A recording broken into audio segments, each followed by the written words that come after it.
Hello everyone, this is professor Shahida Bawa. आज जो हम टॉपिक कवर करेंगे वो है मैट्रिक्स स्ट्रक्चर। मैट्रिक्स स्ट्रक्चर होता क्या है और सबसे पहले ये डेवलप क्यों हुआ था और डेवलप भी हुआ था तो क्यों हुआ था। ठीक है, तो आज हम ये सब पढ़ेंगे मैट्रिक्स स्ट्रक्चर में।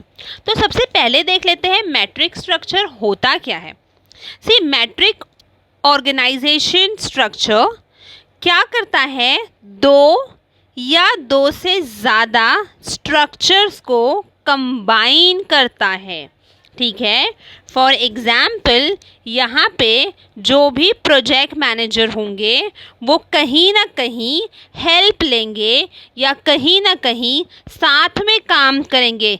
किसके? तो हम कह सकते हैं फंक्शनल ऑर्गेनाइजेशन के, या फिर हम कह सकते हैं डिपार्टमेंट ऑर्गेनाइजेशन के, है ना।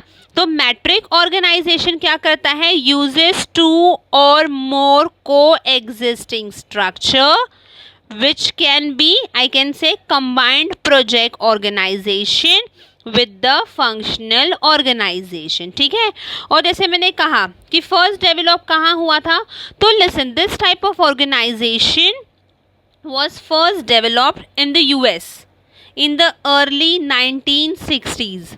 क्यों डेवलप हुआ था? क्योंकि प्रॉब्लम्स जो थे, ठीक है, कौन से प्रॉब्लम, एरोस्पेस इंडस्ट्री में जो भी प्रॉब्लम्स अराइज हो रहे थे उसको सॉल्व करने के लिए मैट्रिक स्ट्रक्चर का हेल्प दिया गया था। इसीलिए हमने कहा है कि matrix organisation uses two or more coexisting structure। We can say that it can combine project organization with functional organization। ठीक है, अब यहाँ पे क्या करता है, प्रोजेक्ट मैनेजर जो है वो बहुत ही, जैसे मैंने स्टार्ट में कहा है ना, हेल्प करेगा, क्लोज कोऑपरेशन करेगा। किसके साथ में? तो हम कह सकते हैं फंक्शनल हेड के साथ में, है ना। मैट्रिक ऑर्गेनाइजेशन में डिपार्टमेंट है या फिर फंक्शनल स्टाफ जो है वो काम करते हैं प्रोजेक्ट मैनेजर के साथ में। क्यों काम करते हैं? क्योंकि अगर कुछ भी प्रॉब्लम अराइज हो रही है तो उसको अच्छे तरीके से क्या कर सकते हैं, हम लोग सॉल्व कर सकते हैं, है ना। तो मैट्रिक ऑर्गेनाइजेशन में जो फंक्शनल स्टाफ है ना, फंक्शनल स्टाफ मतलब जो डिपार्टमेंटल स्टाफ है उनके पास में डुअल असाइनमेंट्स हो जाते हैं, मतलब 2 असाइनमेंट हो जाता है। क्यों 2 असाइनमेंट हो जाता है? क्योंकि उन लोगों को रिपोर्ट करना पड़ता है 2 बॉस को, मतलब उनके खुद के डिपार्टमेंट हेड को प्लस उनके प्रोजेक्ट मैनेजर को। इसको एक अच्छे तरीके से पता है कैसे पढ़ेंगे, डायग्राम से, है ना। अब देखो ये मेरा मैनेजमेंट है, ये देखो ये मैनेजमेंट है, ठीक है। ये जो रिसर्च है, प्रोडक्शन है, सेल्स है, फाइनेंस है, हम इसको क्या कह सकते हैं, we can call it as department, या हम कह सकते हैं फंक्शनल। ठीक है, ये लोग क्या करते हैं, ये लोग कोऑर्डिनेट करते हैं मेरे प्रोजेक्ट मैनेजर के साथ में। तो ये कौन हुए, they are my project managers. ठीक है, अब जैसे मैंने कहा डुअल रिस्पॉन्सिबिलिटीज़ है ना, इन लोगों को इनके हेड को भी रिपोर्ट करना है प्लस इनको भी रिपोर्ट करना है, तो इनके पास क्या है, डुअल असाइनमेंट्स है। समझ में आया? ठीक है, अगर यहाँ तक के समझ में आया होगा तो लाइक करना है, शेयर करना है, सब्सक्राइब अगर नहीं किया है तो सब्सक्राइब करो और हम आगे बढ़ते हैं। इसके एडवांटेजेस क्या क्या है? से टॉप मैनेजर जो है, ठीक है, अब यहाँ पर क्या हो रहा है, टॉप मैनेजमेंट जो है वो कंसंट्रेट करेगा अपने बहुत ही इम्पोर्टेंट वर्क पे। क्यों? क्योंकि उसने प्रोजेक्ट मैनेजर को काम दे दिया है ना। ठीक है, ये देखो प्रोजेक्ट मैनेजर अपना काम करेगा, है ना। तो जो टॉप मैनेजमेंट होते हैं, टॉप मैनेजमेंट क्या करेंगे, अपने स्ट्रैटेजिक मैटर्स या फिर एडमिनिस्ट्रेटिव मैटर्स पे ज़्यादा कॉन्सेंट्रेट करेंगे। मैट्रिक्स और स्ट्रक्चर जो है वो क्या करता है, हैंडल करता है अलग अलग project at A time and quick decisions हम ले सकते हैं। अगर तो एनवायरनमेंट में कुछ भी चेंजेस आ रहा है, चाहे वो इंटरनल हो चाहे वो एक्सटर्नल हो, तो तुरंत क्या हो सकता है, रिस्पॉन्ड हो सकता है ना।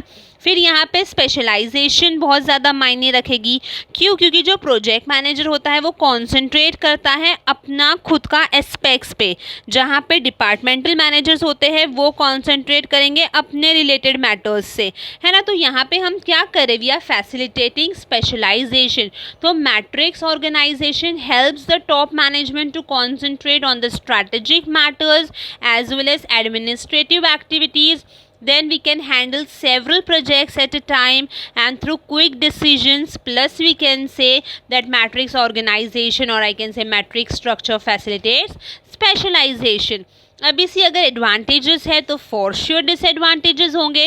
डिसएडवांटेजेस में क्या है, देखो यहाँ पे जैसे मैंने स्टार्ट में बताया था ना कि डुअल असाइनमेंट्स हैं, डुअल रिस्पॉन्सिबिलिटीज़ है। हमें अपने डिपार्टमेंटल को भी बताना है, प्लस हमें अपने रिपोर्ट करना है प्रोजेक्ट मैनेजर को भी। तो यहाँ पे क्या हो जाता है, जो वर्क प्रेशर है वो इंक्रीज़ हो जाता है। तो ये सबसे पहला मेरा डिसएडवांटेज है। तो it increases the work pressure. Next है there is a scope of power struggle.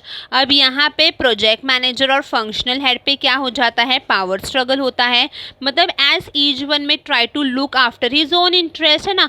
यहाँ पे मैं अपना फ़ायदा सोचूंगी, मतलब मैं सोचूंगी कि हमारा जो डिपार्टमेंट है उसमें ज़्यादा तरक्की हो, तो मैं अपने बारे में सोच रही हूँ, अपने खुद के इंटरेस्ट के बारे में सोच रही हूँ, तो यहाँ पे पावर स्ट्रगल होगा।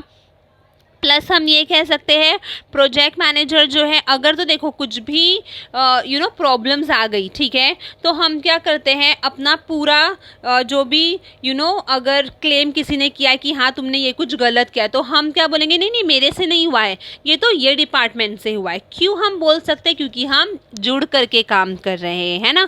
तो हम अपना जो भी प्रॉब्लम्स है, अगर हमने अपनी रिस्पॉन्सिबिलिटी अच्छे से नहीं की है, if we are failed to do our job और our work completely, so what we are gonna do, हम क्या करते हैं यहाँ पर, हम एंटायरली किसी और पर अपनी जो भी प्रॉब्लम्स है वो क्लेम कर देते हैं, ठीक है। तो ये एक डिसएडवांटेज हो जाता है ना, ठीक है। तो प्रोजेक्ट मैनेजर में shift responsibility of failed operations entirely on the departmental head and vice versa.